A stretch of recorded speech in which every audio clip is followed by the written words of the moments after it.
Time to do an update on the caliber. So, you guys remember a couple videos back, it's been several weeks now, it feels like, upgraded the rear sway bar to the SRT factory one. There's a few millimeter difference, but it is the SRT sway bar. Looking up, I couldn't see any difference in the front sway bars, so they must have the same front sway bar from what I can tell by like bushing measurements and stuff. So, how does it drive? It is a huge difference.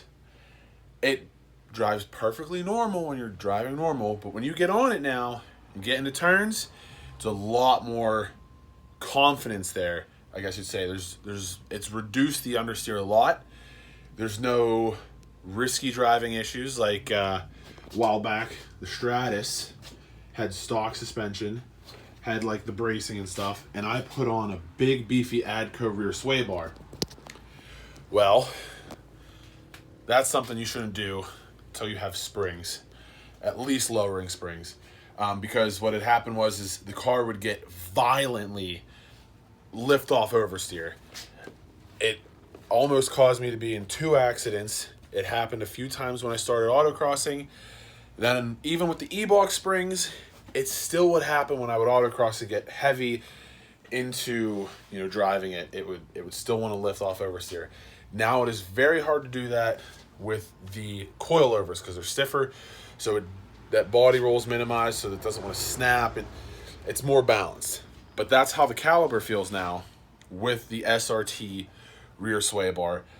I think if you're just trying to get a little bit better driving feel out of a base caliber, an SXT, an RT, the SRT sway bar is a great upgrade if you plan on just leaving the suspension mostly stock. Like right now, that's a pretty good daily driver. It's, you know, it's got the bracing up front and the underneath on the rear, like the Mopar front sway bar or front strut brace. We've got nice grip tires on it. We got the 20 and 25 mil spacers to flush it out. I think I'm running 235s on that now. I think so. Tires, they're summer tire. They're not too aggressive. We got better brakes. I think I've got like the Power Stop, like upgrade brakes for all around, and the SRT rear sway bar.